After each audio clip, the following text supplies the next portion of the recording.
আসসালামু আলাইকুম গাইজ, আমাদের হিউম্যানিটিস ফাউন্ডেশনের পক্ষ থেকে আজ সুনামগঞ্জ ট্রাফিক পয়েন্টে কিছু গরিব ভিক্ষু, অসহায় ও ভিক্ষুক মানুষদের মাঝে কিছু নগদ অর্থ বিতরণ করি। 500 টাকার জমি যদি 40 বছর পর 3 কোটি টাকা হয়, তাহলে আল্লাহর কসম ভাই, এই রমজানে দান করলে রোজ হাসরে অনেক বেশি পরিমাণ সওয়াব হবে ইনশাআল্লাহ। আসুন আমরা সবাই মিলে এরকম গরিব দুঃখী, অসহায় ও ভিক্ষুক মানুষদের পাশে দাঁড়াই। আপনারা যদি আমাদের সাথে সহযোগিতা করেন ও সবসময় পাশে থাকেন, ইনশাআল্লাহ আমরা সামনে আরও ভালো কিছু করব। সবাই আমাদের জন্য ও আমাদের ফাউন্ডেশনের জন্য বেশি বেশি করে দোয়া করবেন, আমরা যেন আরও অনেক দূরে এগিয়ে যেতে পারি আপনাদের সহযোগিতায়।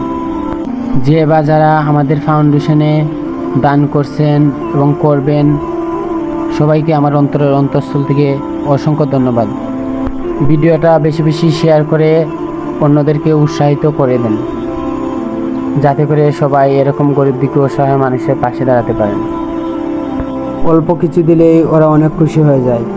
আমরা সবসময় চেষ্টা করব এরকম গরিব দুঃখী, অসহায় মানুষকে খুশি রাখার।